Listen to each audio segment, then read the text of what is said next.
Welcome everyone to the weekly Market Movers video preview.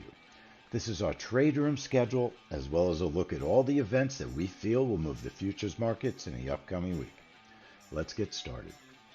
9:45 p.m. on Sunday, there's no trade room, but there is a Kaishan manufacturing report. There will be a DMM for that report. Monday, 9:30 in the morning, we'll start in the room for final manufacturing and ISM manufacturing. ISM manufacturing is a family money trade, and it's our first daily stream of the week on YouTube. 9:30 p.m. on Monday, no trade room, but we'll be watching Australia retail sales. Tuesday morning at 2:30 in the morning, no trade room for Swiss CPI. We'll keep an eye on that.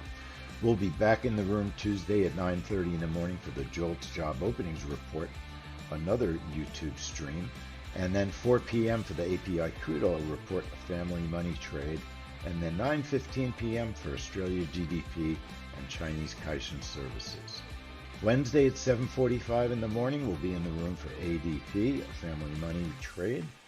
And then we have 4 events at 9:30 on Wednesday: the Canada Bank rate statement, Final Services PMI, ISM Services PMI, which is a family money trade, and then we'll stick around for the crude oil inventory report. 9:30 p.m.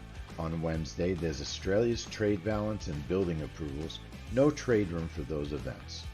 Thursday morning at 7:45, we'll be in the room for the ECB main refi rate, that's their bank rate statement, and the unemployment, preliminary non-farm productivity, and trade balance, 3 events in the trade room Thursday at 7:45 a.m.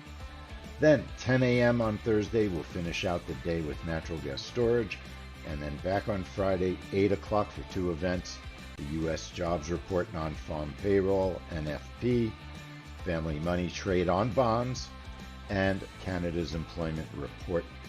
The jobs report on Friday will be our final YouTube stream of the week. Leigh Goldstein here for 10-Minute Trades. A very busy week, lots of family money trades. Should be a great one. I'll see everybody in the trade room, so I hope you're having a great weekend.